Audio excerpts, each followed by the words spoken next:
Your gaming PC is a hot mess.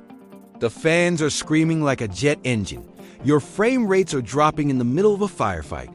And maybe, just maybe, it's even shut down on you completely. You know you've got a great graphics card and a powerful CPU. So what's the deal? The problem isn't your hardware. It's your thermals. It's your airflow. Today, we're going to take that hot, angry box and turn it into a cool, quiet, high-performance beast. First up, let's talk about the absolute basics. Case airflow. Think of your PC case like a wind tunnel. You need air to come in and you need it to go out. The golden rule is simple. Front fans are for intake, pulling cool air in. Top and rear fans are for exhaust, pushing hot air out. You want to create what's called positive pressure. This means you have slightly more air coming in than going out. This ensures that air is only entering through your filtered intakes, which keeps dust from getting sucked into every little crack and crevice in your case. A simple setup with 2 or 3 front intakes and 1 rear exhaust is a fantastic starting point. Now, let's make sure those fans are actually doing their job. Every single fan has a correct direction. If you look closely at the frame of the fan, you'll see small arrows. One arrow shows the direction the blades spin, and the other, more important one, shows the direction the air flows. For your front and any bottom fans, you want that airflow arrow pointing into the case. For your rear and top fans, you want the arrow pointing out of the case. Getting this wrong is a super common mistake, and it can completely ruin your airflow, trapping hot air inside and making your components cook. Next, let's tackle that rat's nest of cables. It might not seem like a big deal, but messy cables are like roadblocks for your airflow. They get in the way of the cool air coming from your front fans, preventing it from reaching your hot GPU and CPU. Simply taking the time to route your cables cleanly can drop your GPU temperature by a surprising 3 to 5 degrees Celsius. Use the back side of your motherboard tray. That's what it's there for. Zip tie or Velcro strap your cables together and tuck them away from the main airflow path. A clean build isn't just for looks. It's for performance. Okay, let's talk about the heart of your system, the CPU and its cooler. That little stock cooler that came with your processor? It's fine for checking emails, but for gaming, streaming, or any heavy task, it's just not enough. We've seen CPUs hit a thermal throttling 90 degrees Celsius with stock coolers. Upgrading to a decent air tower cooler, or even a 240mm all-in-one liquid cooler can be a game changer. This simple upgrade can bring those temperatures all the way down to the mid-70s under full load, giving you more performance and peace of mind.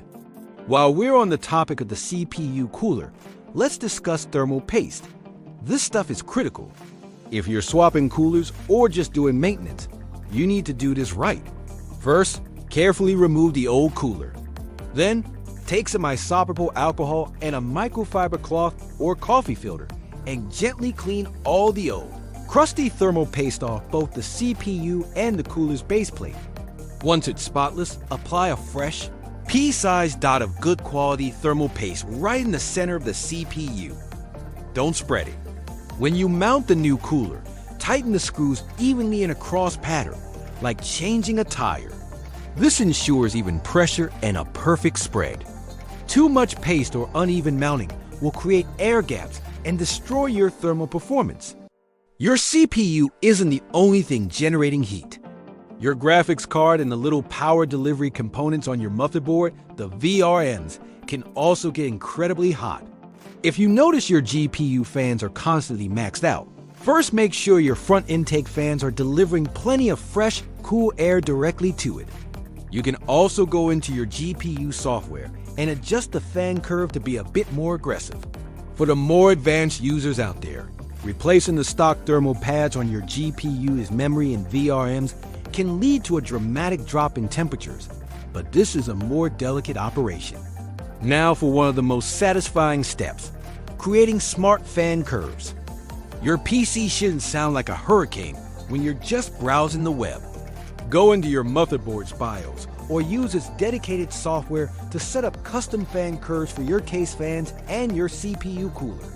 You can set them to run at a very low, quiet speed when temperatures are low. Then, as your CPU or GPU temperature climbs during a gaming session, the fans will automatically ramp up to provide the cooling you need. This gives you the best of both worlds: silence when you want it, and maximum cooling when you need it. Finally, we need to talk about the slow killer of all PCs: dust. Dust is an insulator. It clogs up your filters, blankets your heatsinks, and suffocates your components, causing temperatures to rise, fans to work harder, and can even lead to system instability and crashes over time. Every few months, you need to do some basic maintenance. Power down your PC, take it outside if you can, and clean your dust filters. The front intake and the power supply filter are the most important. Use a can of compressed air to blow the dust out of your heatsinks and off your fans. A clean PC is a cool and happy PC. And there you have it. With proper airflow, clean cable management, a capable cooler, and a bit of regular maintenance, your PC will run cooler, quieter, and faster. Your frame rates will be stable, your fans won't be screaming for mercy, and you'll extend the lifespan of all your expensive components. You've officially transformed that hot mess into a cool beast. If you found this guide helpful and want more deep dive hardware tips and tricks, make sure to subscribe to RedTechfo. Thanks for watching, and we'll see you in the next one.